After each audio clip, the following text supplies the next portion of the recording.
ゆっくり解説。卒業の花嫁。60年代の恋人キャサリン・ロス。永遠の輝きを放つ傑作ベスト10。よーレ夢ム。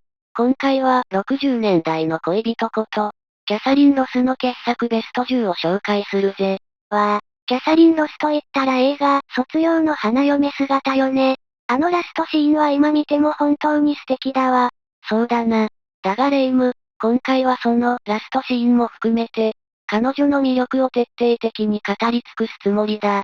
つまり、結末や確信に触れるネタバレ全開の解説になるから、視聴者のみんなも注意してくれよな。ネタバレありなの？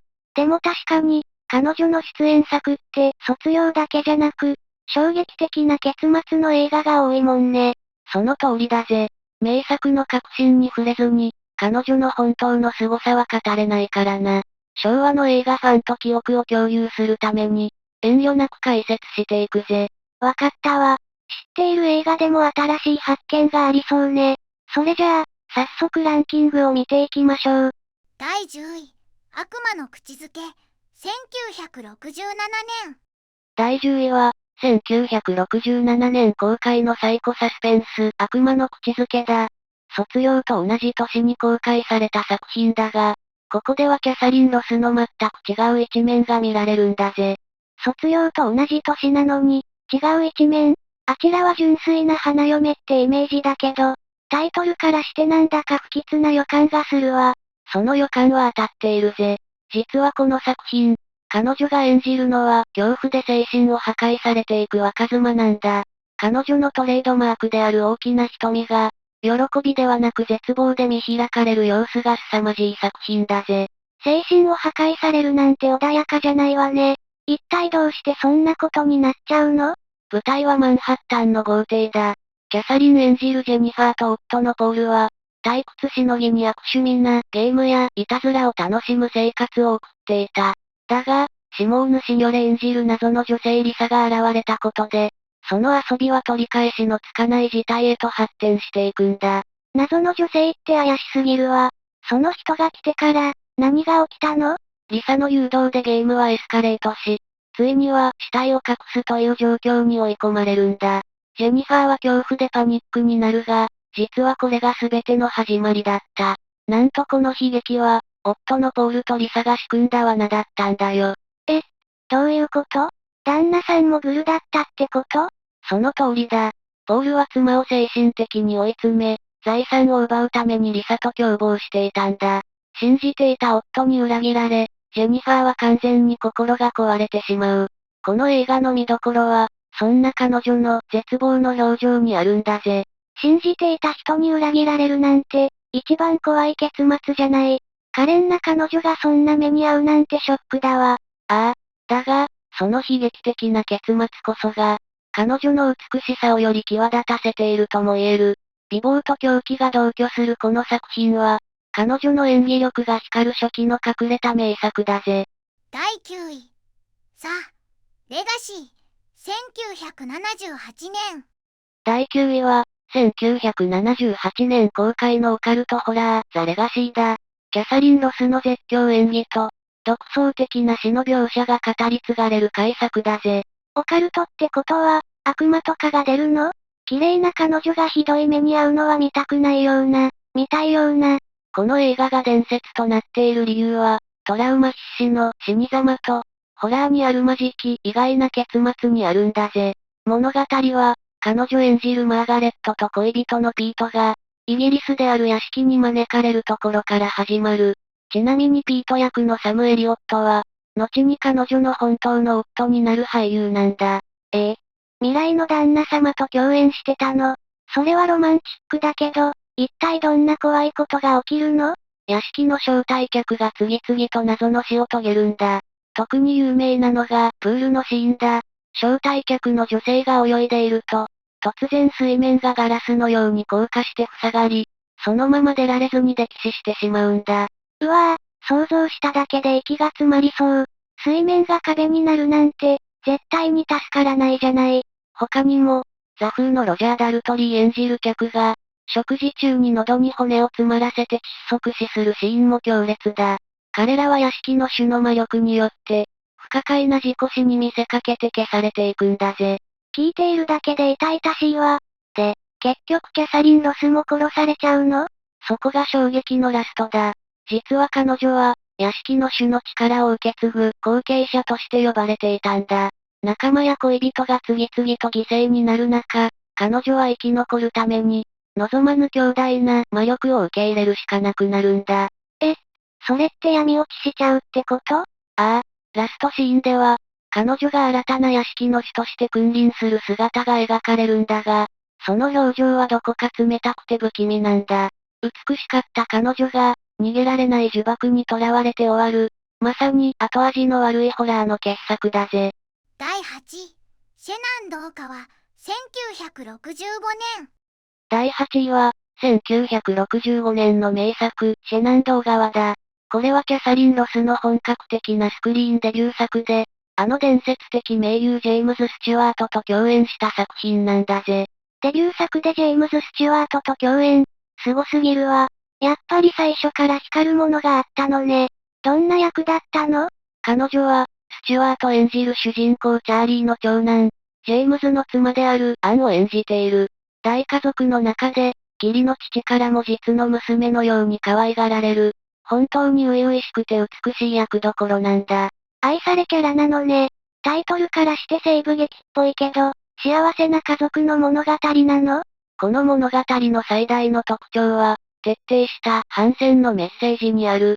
キャサリン・ロス演じるアンは、戦争の狂気に巻き込まれて、あまりにも悲惨な最後を遂げてしまうんだ。死んじゃうの？中立を守っていた家族なんでしょ？どうしてそんなことに？ある日、父親たちが、捕虜になった末っ子を助けに家を離れることになる。アンは夫と一緒に農場の留守番を任されるんだが、そこに戦争に乗じた卑劣な略奪者たちが押し入ってくるんだ。うわぁ、一番怖いパターンじゃない。まさか、そこで、残念ながら、アンは夫と共に無残に殺害されてしまうんだ。キラキラしていた彼女が、理不尽な暴力で突然命を奪われる。この悲劇は、観客に戦争の虚しさを強烈に突きつけたんだぜ。悲しすぎるわ。彼女の美しさが、逆にその悲劇を際立たせているのね。デビュー作でそんな重い役を演じきったなんて、やっぱりただものじゃないわね。第7位、ヘルファイター1968年。第7位は、1968年のヘルファイターだ。主演は、キング・オブ・ハリウッドことジョン・ウェイン。キャサリン・ロスは彼の娘役で共演を果たしているぜ。ジョン・ウェインといえば西部劇のイメージだけど、この映画もそうなの？タイトルは強そうだけど。いや、これは現代劇だ。彼が演じるのは、世界中の油田火災を消して回るプロフェッショナルだ。そしてキャサリン・ロス演じる娘のティシュは、そんな命知らずな父を持つ強気でキュートな娘として登場するんだぜ。お父さんがそんな危険な仕事をしてたら、娘としては心配よね。でも、強気ってことは、お父さんに反対したりするの？むしろ逆なんだ。彼女は父の部下であるグレッグという男と出会い、その男らしい仕事ぶりに惹かれて結婚してしまうんだ。実は彼女の母親は、夫の仕事の危険さに耐えられず離婚しているんだが、娘は母とは違って、危険な現場で生きる男たちを理解し、選んだんだよ。へえ、お母さんのトラウマを乗り越えて、自分の意志で愛する人を選んだのね。見た目は可憐でも、中身は肝が据わってるわ。物語の後半、ベネズエラで大規模な油田火災が発生する。夫のグレッグが現場へ向かうが、技術的な困難に加え、ゲリラまで出没する絶体絶命のピンチに陥るんだ。火事にゲリラ、旦那さんが危ないじゃない。どうなっちゃうの？そこで機種が動く。彼女は、引退しようとしていた父チャンスに夫を助けてと応援を求めるんだ。彼女の SOS に応えて父は現場復帰し、グレッグと共に炎と敵に立ち向かう。彼女はただ守られるだけでなく、男たちの絆をつなぐ重要な役割を果たしたんだぜ。第6位、さすらいの後悔1976年。第6位は、1976年公開の社会派ドラマ、さすらいの後悔だ。この作品は、彼女が単なるアイドル的な美人女優ではなく、本物の実力派であることを世界に知らしめた一本なんだぜ。実力派か。でもタイトルからして、また大変な旅をしそうな映画ね。どんな内容なの？舞台は1939年、ナチスの迫害を逃れた900人以上のユダヤ人難民を乗せた客船、セントルイス号の悲劇を描いた実話だ。フェイ・ダナウェイやマックス・フォン・シドーといった、当時の超一流スターたちが集結した大作なんだぜ。すごいメンバーね。そんな中でキャサリン・ロスが評価されたってことは、よっぽど難しい役だったの？その通りだ。彼女が演じたミラ・ハウザーという女性は、一見すると美しい普通の娘に見える。だが、実は誰にも言えない壮絶な秘密を抱えていたんだ。秘密？亡命しようとしている難民の人たちよね。一体どんな秘密があったの？実は彼女、両親をドイツから脱出させるための渡航費用を稼ぐために、ハバナで娼婦として体を売っていた過去があるんだ。清純派のイメージが強かった彼女が、そんな汚れ役とも言える悲劇的な女性を演じたことは、当時大きな衝撃を与えたんだぜ。あの上品なキャサリン・ロスが娼婦役を、家族を助けるためとはいえ、あまりにも切ない役どころね。だが、その体当たりの演技が高く評価されて、彼女はこの作品で第34回ゴールデングローブ賞の助演女優賞を受賞したんだ。美貌だけじゃなく、女優としての魂を見せつけた名演として、映画史に残る仕事をしたと言えるぜ。第5位、夕日に向かって走れ、1969年。第5位は、1969年公開の夕日に向かって走れだ。これは明日に向かって撃てと同じ年に公開された、ロバート・レッドフォードとキャサリン・ロスの共演作なんだぜ。あの黄金コンビがまた見られるの？それなら、きっと素敵なラブストーリーなんでしょうね。残念だが、ファンの期待とは真逆の映画なんだ。二人は恋人同士じゃなく、王保安官と追われる脱走犯の連れという敵対関係にある。しかも驚くことに、金髪壁眼のキャサリン・ロスが、肌を黒く塗り、黒髪のカツラをつけてネイティブアメリカンの娘ローラを演じているんだ。彼女がインディアン役？ちょっとイメージが湧かないけど、かなり無理があるキャスティングじゃない？当時も無茶な配役だという声はあったみたいだな。だが、物語自体は非常にシリアスだ。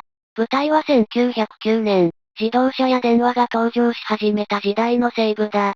恋人と駆け落ちしたインディアンの青年とローラを、レッドフォード演じる保安官が執拗に追跡するんだぜ。昔ながらの西部劇とはちょっと違うのね。でも、逃避行の末にハッピーエンドとはならなさそうね。その通りだ。この映画は、当時のアメリカンニューシネマらしい、非常に苦い結末を迎える。過酷な逃走の果てに、ローラは死体となって発見されるんだ。嘘でしょ？死んじゃうの？保安官たちに撃たれちゃったの？それがわからないんだ。足手まといになるのを恐れて自殺したのか、それとも恋人のウィリーに撃たれたのか、劇中では明確にされず、観客の想像に委ねられる。この、もやもや感と、虚しく散っていく命の描写こそが、この作品のリアルであり、悲劇性を高めているんだぜ。第4位、ファイナルカウントダウン、1980年。第4位は、1980年公開の SF 戦記スペクタクル、ファイナルカウントダウンだ。現代の原子力空母が1941年の真珠湾攻撃直前にタイムスリップするという、大胆な設定で知られる名作だぜ。それ聞いたことある。最新鋭の戦闘機とゼロ戦が戦う映画でしょ？男の子が好きそうな内容だけど、キャサリン・ロスも出ているの？彼女はこの映画で、SF 設定の中にロマンスと衝撃の結末をもたらす重要なヒロイン、ローレルを演じているんだ。彼女は1941年の世界で上院議員の秘書をしているんだが、乗っていた民間ヨットが日本軍のゼロ戦2機に襲撃されてしまうんだ。いきなりゼロ戦に襲われるの？民間人なのに危ないじゃない。絶対絶命のピンチだ。だが、そこに現代からタイムスリップしてきた空母に3つの艦載機、F14 トムキャットが颯爽と現れて彼女を救助するんだ。プロペラ機のゼロ戦と、超音速ジェット機のトムキャットが対峙するシーンは、この映画最大の見せ場の一つだぜ。過去の女性が、未来の戦闘機に助けられるなんてロマンがあるわね。でも、現代の空母に連れてこられたら、彼女もパニックになったんじゃない？最初は驚いていたが、彼女はそこで歴史を知るオーエンス中佐と出会い、惹かれ合っていくんだ。しかし物語の終盤、歴史を変えることへの葛藤やトラブルが重なり、ヘリコプターが爆発する騒動の中で、彼女と中佐の二人は1941年の孤島に置き去りにされてしまうんだよ。空母だけ現代に帰っちゃったの？愛する人と一緒とはいえ、戦争が始まる時代に残されるなんて過酷すぎるわ。一見そう思うよな。だが、この映画の真骨頂はラストシーンにある。現代に戻った調査員のラスキーが港にいると、一台のリムジンが近づいてくる。ドアが開くと、後部座席には年老いたローレルと中佐が仲睦まじく座っていて、お帰りなさいとラスキーを車内に招き入れるんだ。車の中にいたの？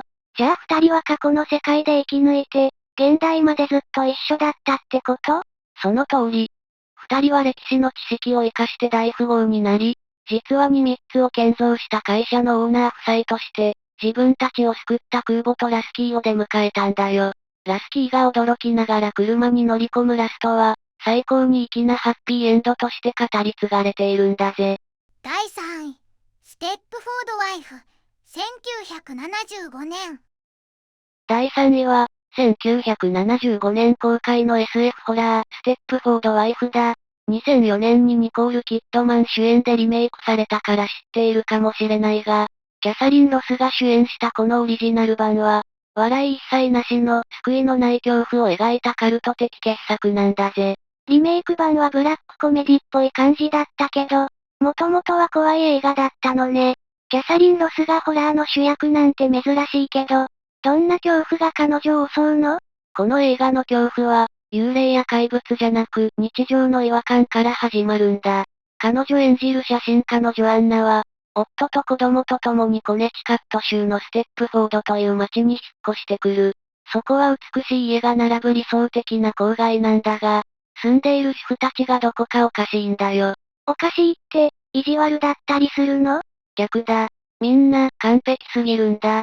朝から晩まで文句一つ言わず家事をこなし、夫には絶対服従で、いつも笑顔で着飾っている。スーパーマーケットであっても、世間話一つせず、ただただ洗剤や掃除用具を選ぶことに没頭しているんだぜ。うわぁ、それはそれで不気味ね。人間味がなさすぎるというか、その違和感の正体こそが、この物語の核心だ。ジョアンナは友人のボビーと共に調査を始めるが、やがてそのボビーまでもが突然、メイクバッチリの完璧な主婦に変貌してしまう。実はこの町では、夫たちが秘密結社を作って、妻を従順なロボットに作り変えていたんだよ。奥さんをロボットに入れ替えてたの？自分の奥さんを殺してまで、家事をする人形が欲しいなんて狂ってるわ。まったくだな。ジョアンナは逃げ出そうとするが、ある屋敷で自分の複製ロボットと対面してしまう。まだ未完成で目が黒くうつろなロボットが、自分に襲いかかってくるシーンはトラウマ級の絶望感だぜ。主人公なのに助からないの？まさか、最後は、残念ながら、完全なバッドエンドだ。ラストシーンでは、ロボットにすり替わったジョアンナが、スーパーマーケットで他の奥様たちと優雅に挨拶を交わす姿が映し出される。彼女もまた、個性を奪われ、ただの美しい人形になってしまったことが示唆されて幕を閉じるんだぜ。第2位、明日に向かって撃て、1969年。第2位は、1969年公開のアメリカンニューシネマの金字塔、明日に向かって撃てだ。ポール・ニューマンとロバート・レッドフォード、そしてキャサリン・ロスの3人が織りなす青春の輝きは、映画史に永遠に刻まれているぜ。この映画は私も知ってるわ。主題歌の雨に濡れてもがすごく有名よね。キャサリン・ロスは、二人の銀行強盗と一緒に旅をする女性の役よね。その通り、彼女が演じたエッタ・プレイスは、単なる強盗の恋人以上の存在だ。彼女は学校の先生でありながら、退屈な日常を捨てて、彼らと共にボリビアへの逃避行に出ることを選ぶんだ。先生だったの？安定した生活を捨ててまでついていくなんて、よっぽど彼らのことが好きだったのね。彼女の魅力が爆発しているのが、あの伝説的な自転車のシーンだ。ブッチが彼女を自転車のハンドルに乗せて走り回る場面さ。バックに流れる雨に濡れてもの軽快なメロディと、二人の楽しそうな表情は、逃亡者であることを忘れさせるほど幸せに満ちているんだぜ。あのシーン、本当に素敵よね。でも、恋人のサンダンスじゃなくて、相棒のブッチとデートしてるのがちょっと不思議な関係よね。そこがこの三人の絶妙な距離感なんだ。エッタはサンダンスの恋人だが、ブッチとも深い信頼で結ばれている。ボリビアでは彼らにスペイン語を教えたり、強盗のサポートまでして、対等なパートナーとして振る舞うんだ。ただ守られているだけのお姫様じゃないのね。でも、最後はみんなで打ち合いになって死んじゃうの？いいや、彼女は賢い女性だ。彼らの破滅が避けられないと悟った時、死を見届けることなく一人でアメリカへ帰る選択をするんだ。クライマックスの銃撃戦に彼女の姿はないが、彼女が去ったことで青春の終わりが決定づけられる。その引き際の美しさも、彼女の伝説の一部だぜ。第1位、卒業、1967年。栄えある第1位は、1967年公開の卒業だ。キャサリン・ロスという女優を語る上で絶対に外せない。彼女を世界的なスターにした青春映画の金字塔だぜ。やっぱり1位はこれよね。花嫁姿で教会から逃げ出すシーンは、映画史に残る伝説だわ。あの白いドレス姿の彼女、本当に綺麗なのよね。ああ、ダスティン・ホフマン演じるベンジャミンが、結婚式場に乗り込んで彼女を奪い去るクライマックスはあまりにも有名だ。だが、この映画の凄さは、そこに至るまでの複雑な人間関係にもあるんだぜ。そういえば、ベンジャミンって彼女のお母さんと不倫してたのよね。そんな最悪な状況で、よくエレインは彼を選んだわね。普通ならありえないよな。でも、親の敷いたレールや欺瞞にうんざりしていた彼女にとって、ベンジャミンのなりふり構わない情熱は、唯一の真実に見えたのかもしれない。教会でベンジャミンがガラス窓を叩いてエレインと叫び、彼女がベンと叫び返す瞬間、二人は理屈を超えて結ばれたんだ。まさに愛の勝利ね。バスに乗り込んだ二人の笑顔は、本当に輝いているもの。だが、本当の見どころはその直後にある。バスの一番後ろの席に座った二人から、徐々に興奮が冷めていき、笑顔が消えて真顔に戻っていくんだ。勢いで逃げ出したけど、これからどうするんだという不安や戸惑いが、その表情にありありと浮かんでくるんだぜ。言われてみれば、あのラストシーンって、すごく気まずい沈黙が流れるのよね。ただのハッピーエンドじゃないってこと？その通りだ。あの未来への不安を含んだ複雑な表情こそが、この映画を単なる恋愛映画以上の傑作にしている理由であり、キャサリン・ロスの演技力が最高に発揮された瞬間なんだぜ。総評、まとめ。というわけで、永遠のヒロイン、キャサリン・ロスの傑作ベスト10を見てきたが、どうだった？やっぱり、卒業や明日に向かって打ての輝きは別格ね。でも、サスペンスやホラーでの体当たりの演技もすごく印象に残ったわ。そうだな。彼女の魅力は、ただ美しいだけじゃなく、60年代後半から70年代のアメリカンニューシネマが持っていた、独特の憂鬱や反骨精神を体現していた点にあるんだ。だからこそ、時代のアイコンとして記憶されているんだぜ。今も現役で活躍されているんでしょ？本当に素晴らしいことよね。ああ、まさに生ける伝説だぜ。みんなも、心に残っているキャサリン・ロスの映画や、思い出のシーンがあったら、ぜひコメント欄で教えてくれよな。この動画が面白かったら、高評価とチャンネル登録も忘れずにお願いするわね。それじゃあ、また次の動画でお会いしましょう。